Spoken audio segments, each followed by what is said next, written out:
before I answer the Southeast Asia, I want to emphasize that struggle, there will not be a winner or a loser in that struggle, right. but the ultimate winner, there's going to be that conflict, will all depend on how strong the country is internally.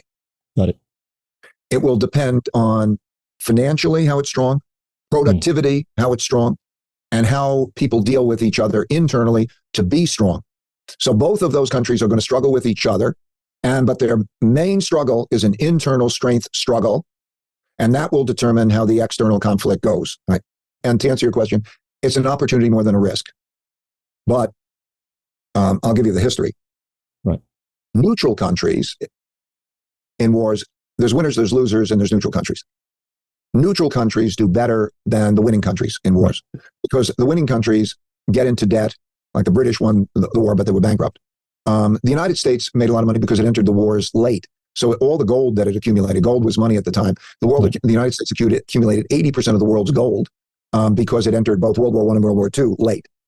So neutral countries that don't get into war, the three big ingredients for a country are, do you earn more than you spend? So you have a good income statement and balance sheet. Do you have an internal dynamic that is destructive or productive? And are you in an international war?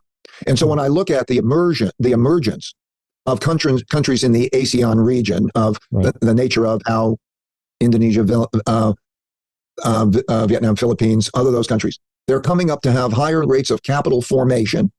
Right. They are operating in a way that's going to be more and more productive.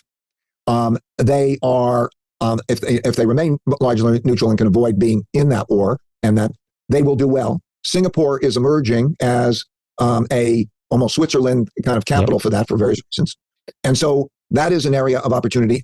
India also benefits from this because you also see that as companies don't want to be in China because of the nature of the whole war situation, not just military war, but let's say economic war, and they're worried about that, then they go to countries, these other countries, and then they benefit. Capital goes, business opportunities go, and so on.